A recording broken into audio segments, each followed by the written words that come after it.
Harga minyak dunia menurun setelah Pakistan yang menjadi mediator untuk mengakhiri agresi Amerika Serikat ke Iran mengumumkan finalisasi MOU kesepakatan damai yang menurut Presiden Donald Trump akan membuka kembali jalur pelayaran Selat Hormuz. Harga minyak dunia bergerak melemah pada perdagangan Selasa 16 Juni 2026. Harga minyak mentah Brent yang menjadi acuan global turun 0,53% menjadi 82,74 US dollar per barel, lalu menurun lagi di Selasa sore hingga di kisaran 81 dolar per barel. Sementara itu cadangan minyak strategis Amerika Serikat jatuh ke level terendah sejak tahun 1983 seiring langkah Washington yang terus menguras pasokan minyak darurat demi melindungi perekonomian dari dampak agresi ke Iran. Data federal terbaru yang dirilis hari Senin menunjukkan cadangan minyak strategis atau SPR Amerika merosot hingga 340,3 juta barel, level terendah sejak pemerintahan Reagan mulai mengisi persediaan darurat itu lebih dari 4 dekade lalu.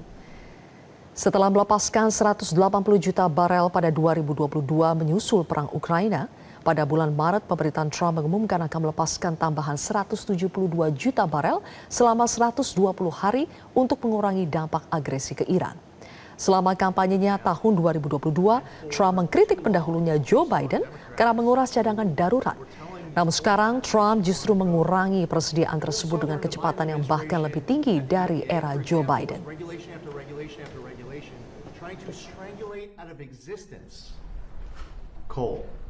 To destroy it.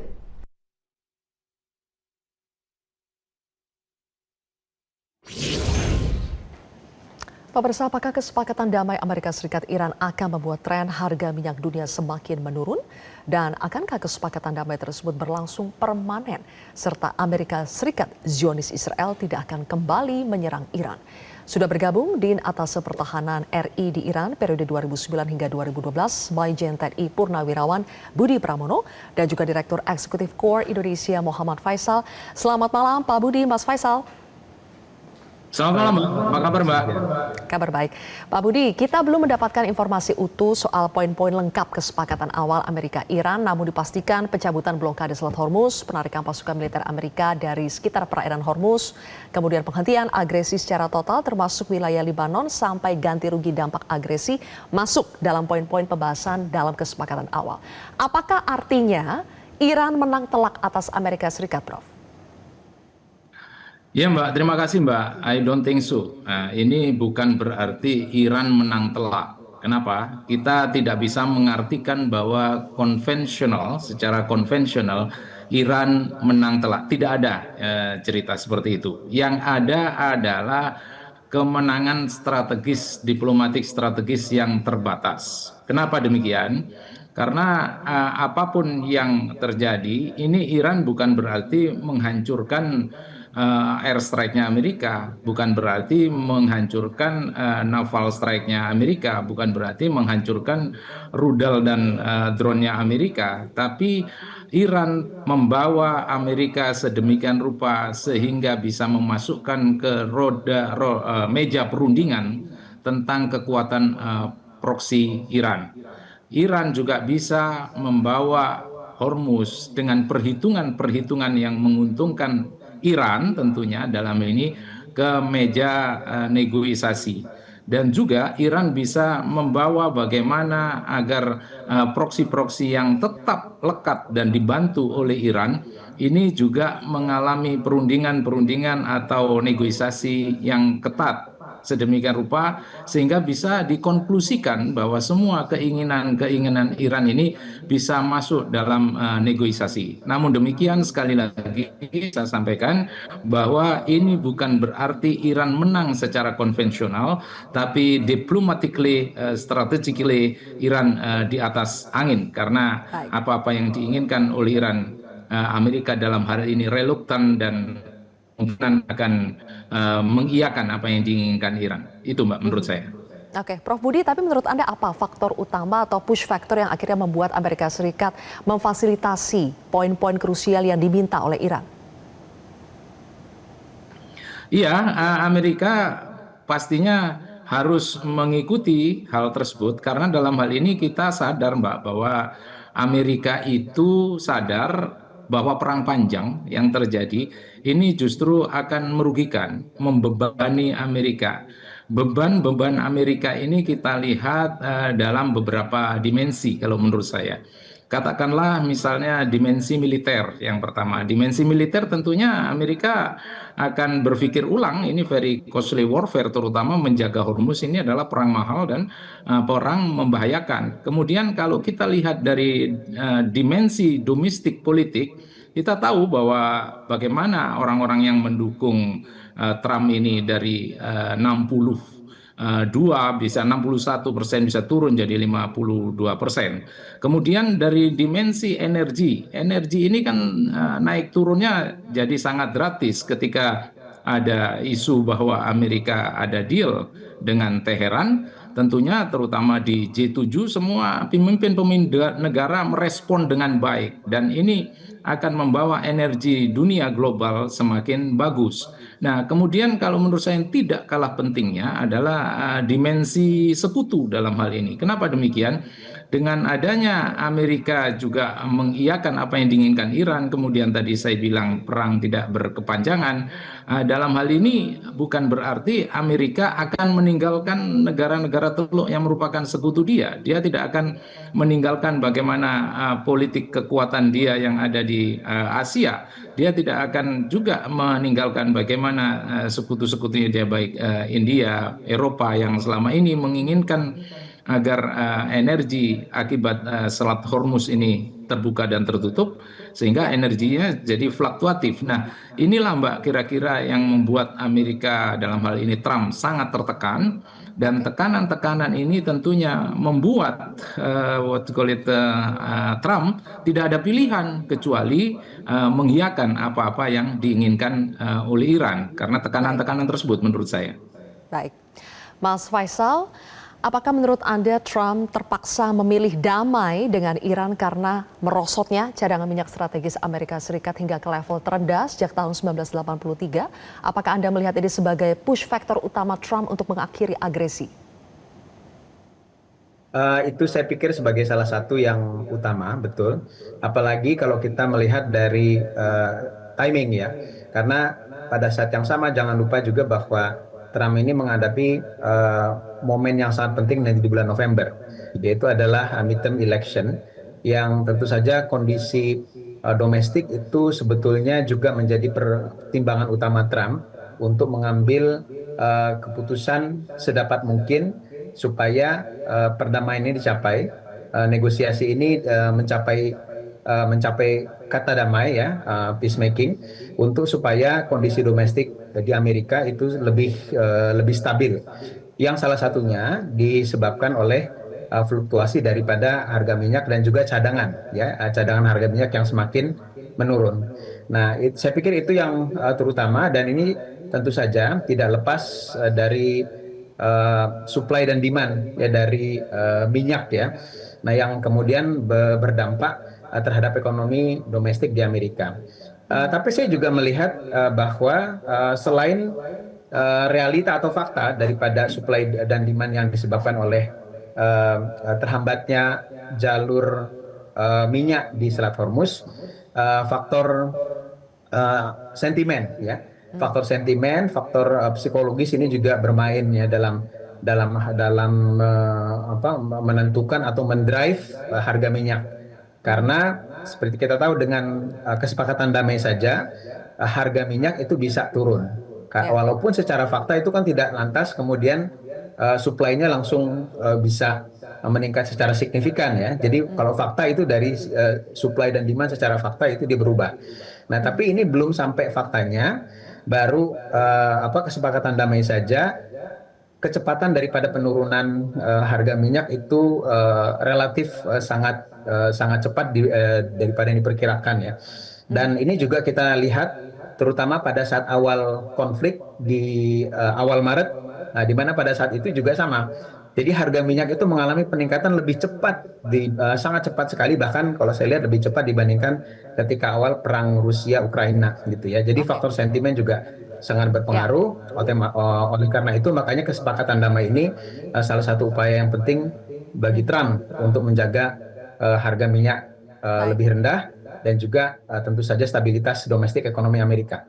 Ya, Mas Faisal, sekarang baru kesepakatan awal, harganya sudah turun jauh. Nanti pada hari Jumat akan ada penandatanganan MOU, kemudian dilanjutkan dengan fase negosiasi 60 hari. Menurut Anda, apakah penurunan harga minyak dunia akan menjadi tren yang berlanjut bulan ini? Saya rasa iya. Tentu saja ini kalau dengan asumsi bahwa kesepakatan damai ini tidak dilanggar ya dalam waktu 1 bulan. Nah, ini tentu saja bergantung nanti bagaimana kondisi politiknya. Nah, tapi dengan asumsi bahwa tidak ada pelanggaran yang signifikan terhadap kesepakatan damai, maka ini harga minyak akan mengalami penurunan yang lebih signifikan lagi dalam 1 bulan ke depan. Walaupun secara kecepatan mungkin tidak secepat yang akhir-akhir ini ya. Jadi at some point sebetulnya penurunannya itu cepat, kemudian agak sedikit melambat ya. Jadi di kisaran 70-an dolar per barel itu sangat memungkinkan dalam 1 bulan ke depan. Gitu. Dan tapi karena ini juga bergantung dari aspek geopolitik ya, dan bagaimana perkembangan kesepakatan damai juga ke depan. Ini sebagian itu juga masih melihat bagaimana kepastian atau certainty ya, daripada konflik ini akan berjalan dalam 1 bulan ke depan, dan itu tentu saja tidak serta-merta menekan harga minyak terlalu jauh ke bawah ya dalam 1 bulan ke depan ini, Mbak. Baik, oke. Jadi kapan masyarakat global akan merasakan dampak dari penurunan harga minyak dunia? Dan setelah Selat Hormuz dibuka, Trump menyebut akan membersihkan ranjau yang ada di Selat Hormuz. Apakah Trump mungkin mengerahkan pasukan Amerika Serikat? Nanti kami akan bahas di segmen berikutnya, pemirsa. Tetaplah di Prime Time News. Kami kembali melanjutkan perbincangan. Prof Budi, setelah Selat Hormuz akan dibuka, Trump menyebut akan membersihkan ranjau yang ada di Selat Hormuz. Menurut Anda, apakah Trump mungkin mengerahkan pasukan Amerika Serikat atau lagi-lagi Trump hanya asal bicara? Iya Mbak, kalau berbicara tentang ranjau laut, kalau toh memang Amerika akan melakukan sendiri, ini kita harus sadar bahwa ini adalah bukan operasi darat, tapi ini adalah operasi maritim multilapis. Kenapa demikian? Karena dalam hal ini kalau misalnya Amerika sendirian melakukan itu ya tanpa ditemanin Iran dalam hal ini menurut saya juga cukup sensitif dan krusial. Kenapa demikian? Karena yang menabur ranjau laut tersebut adalah Iran dalam hal ini ya, dari perspektif umum kita semua. Nah, apabila Amerika memang menurunkan pasukannya, ini tentunya Amerika akan membawa dan perlu dengan kapal penyapu ranjau, perlu helikopter countermeasures yang mana ini akan melihat situasi dari atas, dan itu saja tidak cukup. Tentunya akan memerlukan drone-drone bawah laut yang untuk mengidentifikasi itu semua, dan termasuk sonar dan kemudian EOD dan lain sebagainya. Jadi kalau toh memang itu dilakukan oleh Amerika, maka Amerika harus melakukan, menurut hemat saya, harus melakukan yang pertama adalah intelijen preaktif ya, dalam arti yang pertama kali intelijen harus diterjunkan, harus melihat bagaimana Cumai Mukarlanya, bagaimana cuacanya saat itu, kemudian medan yang dihadapi seperti apa, kemudian yakinkan bahwa musuh dalam hal itu tidak mengganggu pada saat pembersihan itu ranjau. Kemudian karakteristik lainnya, apakah secara politik memang sudah didukung full apa tidak untuk melakukan tersebut. Setelah intelijen berjalan, tentunya ini tidak kalah pentingnya adalah perlunya di sana benar-benar hunting, Mbak. Jadi hunting, jadi main hunting. Jadi harus dicari itu ranjau-ranjau lautnya ada di mana. Setelah sudah ditemukan, maka yang paling penting adalah proses identification, harus benar-benar dibedakan mana yang ranjau, mana yang bukan. Dan setelah sudah diidentifikasi ya, tentunya ini perlu dinetralisasi tentunya. Dan yang tidak kalah pentingnya adalah kontrol terhadap konvoi, dalam artian mana kapal-kapal yang akan bergerak, itu harus kita arahkan di mana jalur-jalur yang memang benar-benar aman untuk dilewati. Hal ini penting karena tidak ada jaminan 100% bahwa situasi ranjau laut itu bisa dijinakkan full 100%. Dan yang tidak kalah pentingnya, yang paling terakhir adalah pengawalan ketat. Pengawalan ketat ini dalam hal ini monitoring ketat pelayaran yang ada di sana. Kenapa? tidak menutup kemungkinan apabila sudah dibersihkan ranjau-ranjau tersebut masih akan ditaburkan lagi ranjau-ranjau setelah itu. Nah, kalau itu yang terjadi tentunya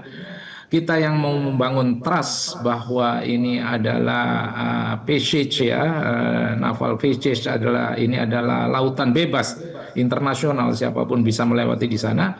Tentunya trust tersebut akan pudar dan tidak bisa kita bangun kembali apabila itu terjadi. Jadi sekali lagi Mbak, ini bahwa operasi ranjau laut di Hormuz ini adalah operasi mahal dan tentunya inilah yang menjadikan Trump semakin panik, semakin tertekan selain situasi domestik di dalam negeri, dan juga ini juga dilakukan karena apa? Karena untuk membangun trustnya negara-negara Teluk bahwa Amerika tetap merupakan payung besar dia di keamanan demi menegakkan energi global agar tidak naik turun seperti Tapi saat sekarang ini.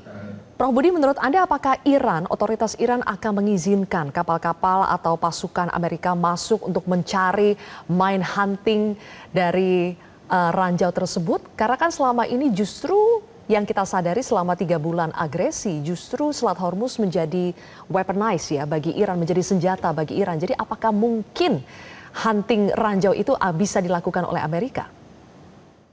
Sebetulnya Mbak sendiri sudah menjawab pertanyaan Mbak. Apa artinya? Bahwa Hormuz ini memang leverage-nya Iran dalam hal ini, dan bagi Iran Iran akan membuat aturan-aturan tersendiri, aturan-aturan yang spesifik yang nantinya apabila jadi ditandatangani kesepakatan, maka untuk aturan-aturan tentang Hormuz maka itu menurut aturan-aturan Iran. Dan aturan-aturan Iran ini tentunya aturan-aturan yang mencerminkan bahwa Hormuz ini kedaulatan daripada Iran. Sekali lagi ini leverage dan kartu deterrence-nya Iran. Jadi kembali lagi kalau misalnya terjadi misalnya Amerika tadi yang Mbak tanyakan akan melakukan penyapu ranjau atau membersihkan ranjau, saya tidak yakin bahwa Iran mengizinkan hal tersebut, Mbak. Oke, baik. Mas Faisal, Selat Hormuz mulai bisa dilintasi oleh kapal-kapal setelah Amerika Serikat mencabut blokade ilegalnya terhadap pelayaran Iran. Tapi seberapa cepat sebetulnya dampak normalisasi Selat Hormuz ini bisa dirasakan oleh masyarakat global? Ya, sebetulnya kalau dampak dari sentimen tadi ya, penurunan harga dari sentimen itu sebetulnya akan cukup cepat dirasakan. Karena begitu harga minyak misalkan masuk ke level yang seperti sekarang, kemungkinan juga dalam ke depan itu sangat mungkin di level 70-an dolar per barrel. Nah, ini otomatis dari tekanan inflasi ya, tekanan inflasi itu akan menurun secara global, dan ini terutama mengena pada negara-negara yang harga minyaknya tentu saja dia floating mengikuti harga global. Nah, kalau di Indonesia ini kan terutama harga BBM yang non subsidi ya seperti Pertamax dan lain-lain, semestinya itu akan menekan harganya turun kembali. Jadi berbeda dengan yang disubsidi. Nah, dengan menurunnya harga minyak atau BBM di domestik, ini akan berdampak juga bukan hanya ke biaya transportasi yang turun, tapi juga ke harga barang-barang yang lain, termasuk juga bahan pangan dan lain-lain. Dan jangan lupa bahwa harga minyak ini seringkali juga menjadi acuan atau dia menarik harga energi yang lain ya sebagai substitusi ya untuk naik turunnya. Jadi kalau harga minyak turun biasanya diikuti juga dengan harga energi yang lain seperti gas, kemudian batu bara itu juga ikut mengalami penurunan. Nah, jadi artinya bagi masyarakat dunia, nah ini karena sebagian besar negara-negara ini adalah net importer, jadi memang ada negara-negara eksportir yang dia diuntungkan atau mendapatkan windfall karena kenaikan harga minyak, tapi sebagian besar negara-negaranya adalah net importer, termasuk juga Indonesia. Nah, sehingga dengan turunnya harga minyak akan langsung dirasakan semestinya tekanan inflasi akan mengalami penurunan.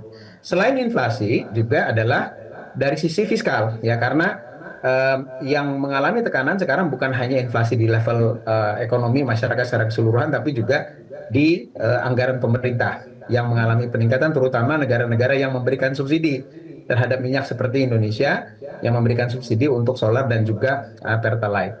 Jadi tekanan terhadap peningkatan anggaran untuk subsidi ya ini semestinya sudah mulai menurun sejalan dengan penurunan harga minyak ya.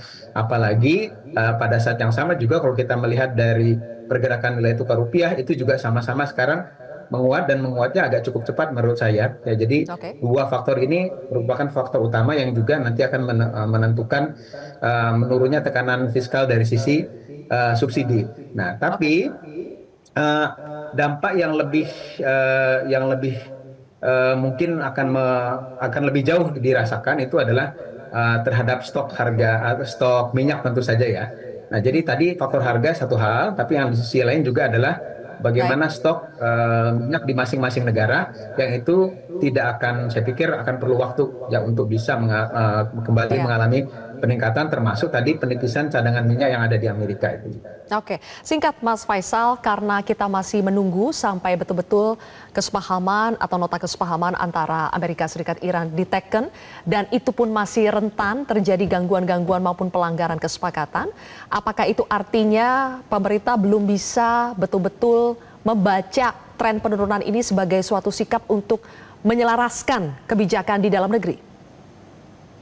Ya, semestinya terlepas dari tren negosiasi antara Amerika dengan Iran, faktor dari domestik kebijakan pemerintah itu semestinya hal yang penting untuk melakukan stabilisasi makroekonomi kita. Ya, karena faktor eksternal satu hal, faktor domestik juga faktor kebijakan itu sangat sangat penting. Jadi terlepas apa yang terjadi ya, di Timur Tengah ya, dari konflik ini, pemerintah perlu juga melakukan perbaikan langkah-langkah kebijakan yang selama ini menjadi sorotan banyak pihak termasuk para investor, sampai mulai dari tata kelola kebijakan secara umum sampai juga tata kelola dan juga manajemen di fiskal, Mbak. Nah, ini yang penting untuk kita ke depan, stabilitas makroekonomi selain tadi juga untuk mendorong pertumbuhan ekonomi ini kita bisa capai bersama-sama. Terima kasih Mas Faisal, dan terakhir kepada Prof Budi, Iran menegaskan kesepakatan damai Amerika-Iran harus menyertakan Lebanon yang kini masih diserang oleh Zionis Israel. Apakah Amerika bisa menjamin pasukan Zionis Israel benar-benar keluar dari Lebanon pasca MOU diteken, Pak? Ya Mbak, 100% saya katakan tidak bisa. Kenapa demikian? Karena Israel ini lagi-lagi kalau ancaman eksistensialnya itu ada di depan mata, maka dia without permission of US, dia akan lakukan serangan tersebut karena sudah mengganggu national interest-nya dia. Tapi dalam hal ini Amerika kalau menurut saya akan bisa menekan Israel. Mungkin ada beberapa poin yang perlu dilakukan oleh Amerika. Katakanlah yang pertama, Amerika harus mampu menjamin keamanannya Israel, harus mengatakan kepada Israel bahwa serangan di Israel Utara oleh Lebanon itu tidak terjadi lagi. Itu yang pertama. Kemudian tentang bantuan-bantuan Amerika yang selama ini tidak kita tutup mata, bagaimana secara diplomatis dia selalu menggunakan hak vetonya membantu Israel agar tidak dikondem internasional sampai 50 hak veto, kemudian bagaimana amunisinya yang dibantu sampai puluhan ribu ton, kemudian bagaimana dengan 3,8 miliar US dollar yang dilakukan bantuan-bantuan tiap tahun, kemudian dengan bantuan bagaimana pertahanan udaranya dia dengan Iron Dome, dengan David Sling, dengan Aero 2 dan 3. Ini semua adalah bantuan-bantuan Amerika yang dimana Israel sangat tergantung. Jadi dalam hal ini kalau Amerika bisa mengatakan menstop itu semua, saya yakin Israel juga akan berpikir dan tidak melakukan gerakan-gerakan yang akan merusak Iran dengan ulangi Teheran dengan Amerika dalam hal ini. Oke.